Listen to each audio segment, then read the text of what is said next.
Bienvenue dans cette nouvelle édition du Morning News. Au sommaire, en vue de garantir un accès universel à l'électricité d'ici 2030, les autorités togolaises ont lancé une nouvelle politique énergétique, un plan de 1000 milliards de francs CFA dont 50% seront issus de fonds d'investissement privés. Les pays d'Afrique de l'Est s'unissent pour lancer un satellite de télécommunications commun. L'initiative vise à améliorer la couverture des territoires du Kenya, de l'Ouganda et du Rwanda en services télécom. Et puis à Abidjan, capitale économique ivoirienne, le gouvernement s'attelle à la démolition des constructions anarchiques dans les différentes zones à risque de la ville après les inondations qui ont fait près d'une vingtaine de pertes en vie humaine. Mais tout d'abord, le Soudan du Sud entre dans une ère de cessez-le-feu permanent. L'annonce a été faite par le président sud-soudanais Salva Kiir ce vendredi. Le chef de l'État sud-soudanais a invité les forces de sécurité à rester vigilantes et n'agir qu'en cas d'autodéfense, mais aussi à faciliter l'accès humanitaire. Rappelons que cette déclaration intervient dans le cadre de l'accord de paix signé par le président Salva Kiir et le leader de l'opposition Riek Machar, officialisé le jeudi 28 juin 2018. Lancement d'une nouvelle stratégie d'électrification au Togo, stratégie avec laquelle les autorités ambitionnent de garantir l'électricité à tous à l'horizon 2030. Prévue sur une dizaine d'années, cette stratégie d'électrification requiert 1000 milliards de francs CFA, dont 50% seront issus de fonds d'investissement privés. Explication avec Emefa Kofi. Le Togo ambitionne fournir de l'électricité à tous les ménages à l'horizon 2030. Pour y parvenir, le pays s'est doté d'un plan stratégique qui vise à atteindre un taux de 50% en 2020, 75% en 2025 et 100% en 2030 avec un coût global de 1000 milliards de francs CFA. Le secteur privé est fortement sollicité pour sa contribution. Une première table ronde est organisée avec les investisseurs les 27 et 28 juin à Lomé. Du côté des acteurs du secteur privé, on espère atteindre au moins 50% d'investissement. Nous avons besoin de 1000 milliards. 1000 milliards sur les 12 ans. Si vous faites le calcul, vous vous rendrez compte que nous devons mobiliser au moins 85 milliards chaque année. Voilà. Et ce que nous attendons des partenaires, c'est de nous dire, apporter leurs observations sur le document. Nous sommes prêts à l'améliorer. Mais également de nous dire comment ils vont nous assister pour y arriver. Comme je l'ai dit, nous avons mis en place un cadre incitatif. À ce jour, plus de 300 000 ménages, soit environ 2 millions de Togolais, n'ont pas accès à l'électricité. Pour parvenir à l'électricité pour tous, le gouvernement a deux options. Développer le réseau classique, puis installer les kits et mini-centrales solaires. Un projet soutenu par la Banque africaine de développement. Durant les 2 premières années de cette stratégie, nous comptons accompagner le secteur privé à hauteur de 30 millions d'euros sur nos ressources propres et qui permettront de lever environ 90 millions d'euros supplémentaires auprès d'autres partenaires. La BAD s'engage à mettre à la disposition du gouvernement togolais de l'assistance technique immédiatement.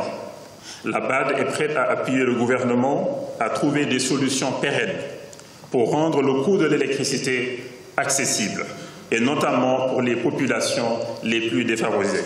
800 000 ménages seront raccordés sur le réseau classique selon le gouvernement dans la mise en œuvre de la première phase de ce plan national stratégique. Pour cette première négociation avec ses partenaires, le gouvernement togolais espère avoir 180 milliards de francs CFA pour financer sa nouvelle stratégie d'électrification. Une attaque a été commise contre le quartier général de la force du G5 Sahel à Sévaré, dans le centre du Mali, ce vendredi. Les faits se sont déroulés en début d'après-midi.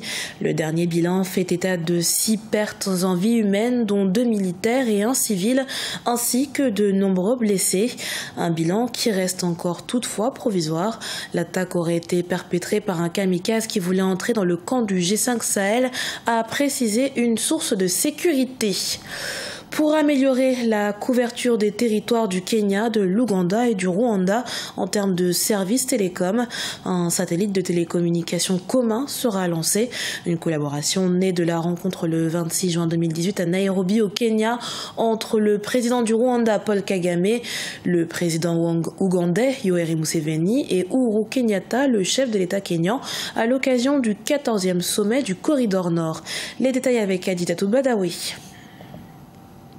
De façon unanime, les chefs d'État des pays d'Afrique de l'Est ont convenu de lancer un satellite commun afin d'améliorer la couverture de leurs territoires respectifs en services télécoms. Selon les derniers chiffres de l'Internet Live Stats, le continent africain comptait en 2017 près de 281 millions d'internautes avec un taux d'accès moyen d'à peine 23%. Pour les chefs d'État d'Afrique de l'Est, le lancement du satellite est le meilleur moyen d'atteindre plus efficacement les zones les plus reculées de leur pays respectifs.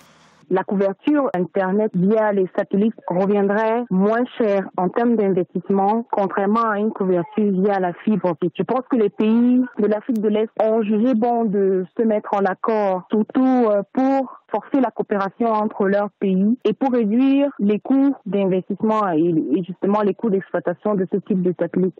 Même si la fibre optique a favorisé d'une certaine manière le taux de pénétration Internet sur le continent, les chefs d'État d'Afrique de l'Est jugent la fibre optique beaucoup trop chère à déployer dans l'arrière-pays et sujette à de nombreux incidents. La fibre optique a parfois certains incidents qui ont des répercussions délicates sur toute la connectivité territoriale.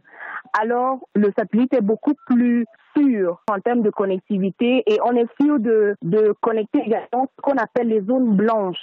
Le continent africain connaît une progression en moyenne supérieure à 4% du taux d'accès à Internet, mais les disparités entre les pays restent colossales. En fin de liste, on y retrouve la Somalie et l'Érythrée, accompagnés du Burundi qui ont une population qui a un taux d'accès à Internet estimé à 2%. Suite aux inondations qui ont frappé la ville d'Abidjan en Côte d'Ivoire, le gouvernement a entamé des travaux de démolition à travers les différents districts de la capitale économique ivoirienne. Sont visées les constructions anarchiques en hausse dans la ville comme dans le quartier de la Riviera Palmeraie. Reportage d'Olivier Conan, notre correspondant à Abidjan. Spectacle de désolation à la Riviera Palmeraie, un quartier de la commune de Cocody à Abidjan. Les bulldozers sont à l'œuvre détruisant tout sur le passage. Le Blue Rock, un célèbre hôtel du quartier, s'écroule. La police est présente pour parer à toute éventualité. Les travailleurs de l'établissement hôtelier expriment leur colère. Nous avons demandé d'enlever le matériel qui était au sein du Blue Rock. Mais ils nous ont fait barrage. Vous pouvez détruire la bâtisse, mais pas avec le matériel à l'intérieur. C'est du jamais vu. Moi, je n'ai jamais vu ça en Côte d'Ivoire. Et je suis écœuré. Ils ne nous ont pas donné de délai, ni de papier du tout. Mais ce n'est pas possible. Mais c'est quel pays, dans quel pays nous sommes? Les policiers et les agents du ministère des infrastructures économiques trouvés sur place ont refusé de s'exprimer. Pour les populations déguerpies de leur habitat, c'est la désolation et la peur du lendemain. Baraques, hangars de fortune, étals et maisons ne sont plus qu'un champ de ruines. Notre avenir, en tout cas pour le moment, je vois que c'est un peu bizarre. C'est très bizarre même. Voilà. Lorsque mes activités que je faisais et mes marchandises sont beaucoup gâtées. Donc je n'ai pas le choix actuellement. Vraiment, c'est un peu difficile. C'est très très difficile même. On est en train de ramasser même les morceaux de bois pour chercher un coin pour reconstruire la baraque. On vient, on casse tout, on a perdu tout. Maintenant on fait comment? On va dire quoi? On remercie le président. Il a fait bon choix.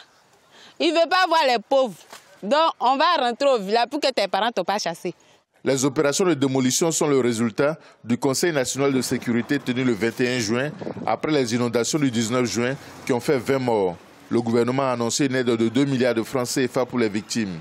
Il a également ordonné la démolition immédiate des constructions anarchiques sur les canalisations et les bassins d'orage. Ce journal a été préparé par l'ensemble de la rédaction.